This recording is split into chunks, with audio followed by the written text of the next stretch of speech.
It's the new hit list on 102.7 Kiss FM. My name is Kayla. I got Khalid. What up?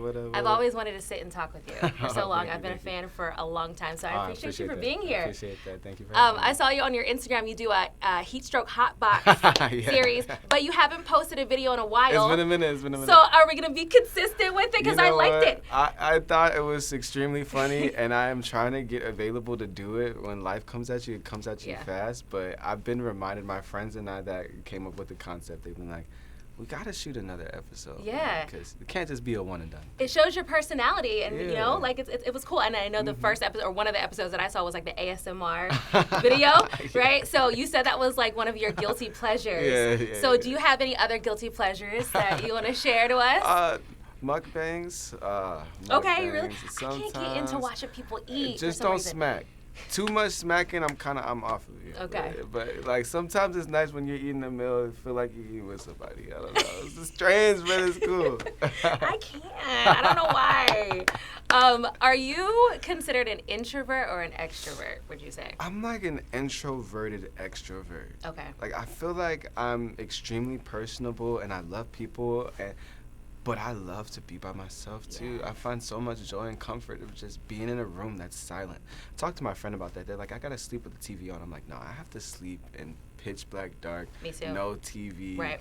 Just having those final moments of consciousness with myself. That's just something I really love. So. I think for me, COVID did that to me. I used to be so extroverted, and then after COVID, I don't know, I just got like social anxiety or whatever. I feel it, because I used to have a tough time being alone. I used to always want to be outside with my friends, but now I'm like, can we just do movie night? Can we just kick it? Can we just chill? So when it comes to like being vulnerable and doing like these series, 'cause I know you started the series because you wanted to show more of your personality. Exactly. So being on that introvert side, is it hard to do stuff like that and sit down and talk to a camera and be like, hey guys, this is my life, you know? But it's a reminder that you have to be uncomfortable first before you can become comfortable. And I feel like that, like you said, pre-COVID, I had a really good relationship with that. You know, I'm able to put myself out there, but something about being that reclusiveness, being by yourself, that isolation that had me I was so in my head, like, what do people think of me? How are they perceiving me? Judgment. And then it got to the point where I'm like, I can't let that stop me from enjoying the fruits of life and living my actual life. I gotta go out there. I gotta have fun. I gotta put myself out there. Life is short. We're only getting older day by day, so I'm here to have a good time. And I feel like my friends see that side of me, my funny personality. They're like, yo, you gotta make more videos. People need to meet that side of you. What about when it comes to your music? Because you write a lot of things that are personal to you, right? And you probably write it, you know, when you're alone, and it's your thoughts, and it's sacred to you in your heart. But then when you release it out into the world, it's now available for people to scrutinize and judge and love, you know, all certain types of opinions. What does that feel like to you when you have, it's like your baby and then you like release it out? See, I spend, before music is out, I'll spend hours on end listening to my own music on repeat. But the moment that my music is released to the world, I don't listen to it anymore. Really? I don't go and listen to my music on any streaming service. I just leave it as is. Okay. Because I feel like I nurtured it, I experienced it, I created memories with it, I've lived to it, and now it's like I'm passing that baton to my fans and the people that appreciate me.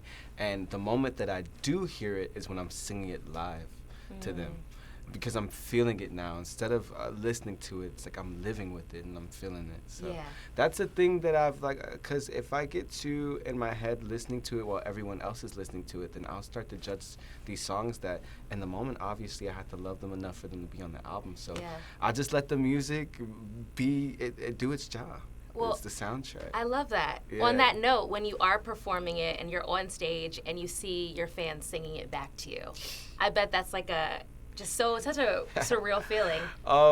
The funny thing about that is sometimes I get in my head, I'm like, oh my God, I think I'm going to forget this verse to this song. And I'm like, so well, all I got to do is just look at the crowd and somebody's going to be singing the lyrics. All you got to do is like this, and then they'll finish it for you, Exactly. But on the other hand, it's nice when I get to not even think about the lyrics at all, and I get to just close my eyes and escape.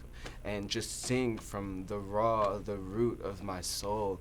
It's such a unique feeling. I mean, it's such a unique feeling being out on stage and seeing all these supporters looking at you, appreciating you for that very moment, and celebrating your music that you created out of your body with yourself.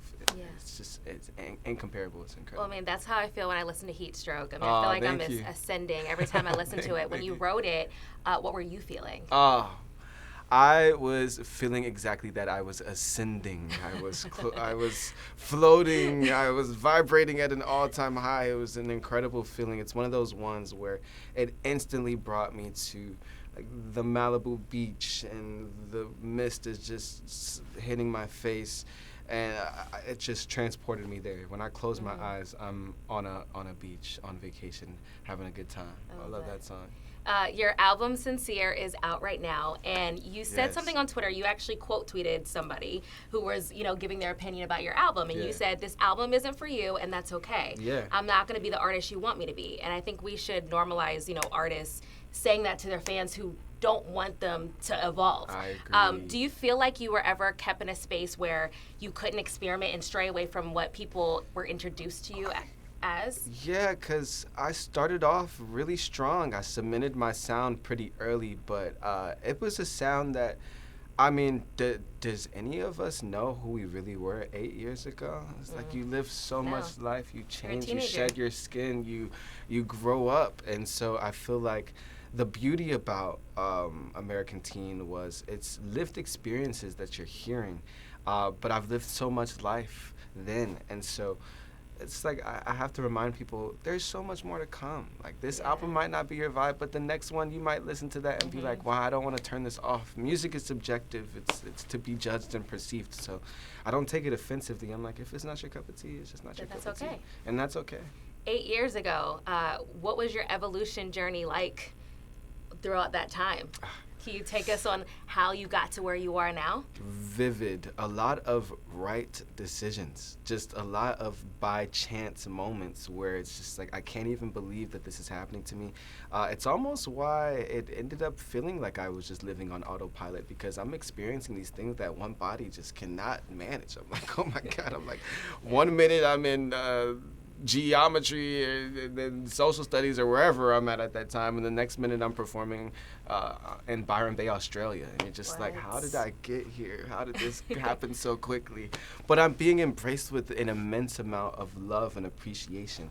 I've seen shows that I was like, that many people came out for me, to see me, to celebrate me. And even now, sometimes I feel a little detached from that, since I've lived so much life. Sometimes I sleep on myself and I'm just like, yo, you don't even think of all of the things that you were so blessed to be able to achieve at such a young age. Yeah. I gotta be appreciative of it. What is the biggest difference between, your first album, Khalid, and the Khalid that's sitting in front of us right now? Because you said this was kind of like a restart. More clarity, more maturity, and more comfortability. A lot more comfortable with my voice, with my form of expression. There's just so much more comfortability. Yeah.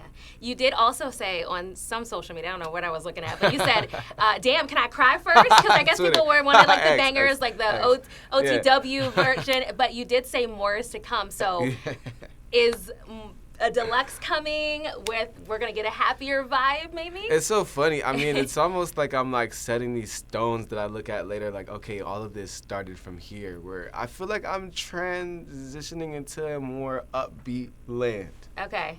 More upbeat bops. I mean, I was just in the studio yesterday. I walked out with a club banger, so I'm just like, I don't know. Yeah, I guess it just depends on where you are in life. Maybe when you wrote the album, right, you were... exactly. And it's, I don't know. And right now, it's taking me to like 2 a.m. like nights in Berlin. I'm like... I like that vibe. You know what I mean? That's where I'm kind of at right now. So yeah. Please, 2 a.m. in Berlin. Are you kidding me? Yeah. Wow, yeah. I love that so much. Are you going to tour with this album?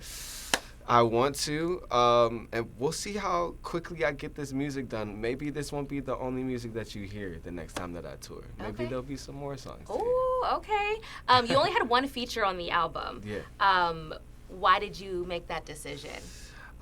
For me, I feel like the feature was utilized the exact way that I wanted it to be. It's an extension of voice for the people.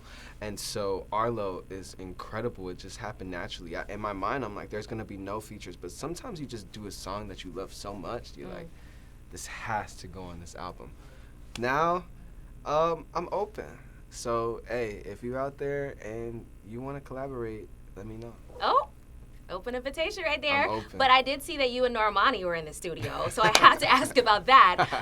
Love Lies, amazing. It's been years since that. Yes. Obviously, you guys are working on something because you posted it in the studio. Yeah. And then somebody in the comments said, one of your friends was like, I can't wait to hear these songs. And I'm like, oh, so is it more than one? An EP together, joint EP maybe? You know what? That would be a dream. That would be a dream project. When I look at Normani and the things that we've done together for this industry, 2 black pop stars out here killing it. Oh my gosh. Doing our Say thing. it again. And we had some amazing moments. And so every time we record, it's just like the first time. It's incredible. Yeah. So, you know, I'm holding on to these songs because I want to make sure that the moment is special. But there's definitely, we got in and we had a good time in the studio. I think the moment is now. Just saying. Maybe. Out of all of your 3 albums, which one is your favorite? All of my 3. Okay, so I'll say Sincere to me is just, it's so new, so I'm in love with it. Okay. But I will always have an appreciation for American Teen. Will always have an appreciation for that. Those were some of the best moments of my life. Like anytime I sing a song from American Teen, I'm like, wow, I wrote this. I was 17 when I wrote this song. Wow, incredible. And it started your journey. You always have to appreciate that. So I will always put respect on American Teen. Always. Is there a song in your catalog that if you look back and you're like, I could get rid of that, or I erase it, or I wish I didn't put that out, or maybe a collaboration? Ooh. Or do you just love all of your songs? Okay, because I feel like I'm going to say one that the fans are going to be like, yo, this is my favorite. I would say maybe like Paradise from Free Spirit. Really? Maybe. You don't like that one? I just haven't listened to it in a while. Okay. I love all of my music, but if I have to just drop one, I'm gonna drop one of the ones that's just like, I'm not really playing it that much back. No, not Paradise. Bluffin' from Free Spirit. I love Paradise actually. Bluffin'. I like it a lot, but it's a little slow for me. And like I said, I'm kind of in this. You're in a new space. I'm in a new space. You've outgrown that song. Yeah. We appreciate it for what it was, but we on some new stuff. Okay. Khalid, I appreciate you for sitting with me. Before I let you go, this is the new hit list, and we love spotlighting new artists and new songs that maybe people don't know about. So is there an artist or a song on your playlist that you think needs more love? Oh, yeah. Image, Magdalena Bay. Okay. Love that song so much. What is it about that song? Just, it's so nostalgic but new and fresh, and just, it's amazing, and you close your eyes and you're just on this intergalactic journey. Okay. I love it. All right. Thank you so much for sitting with me. You. We love the album. Can't wait for the deluxe. Thank you so much. And have a good one. Yeah, thank you. It's the new hit list.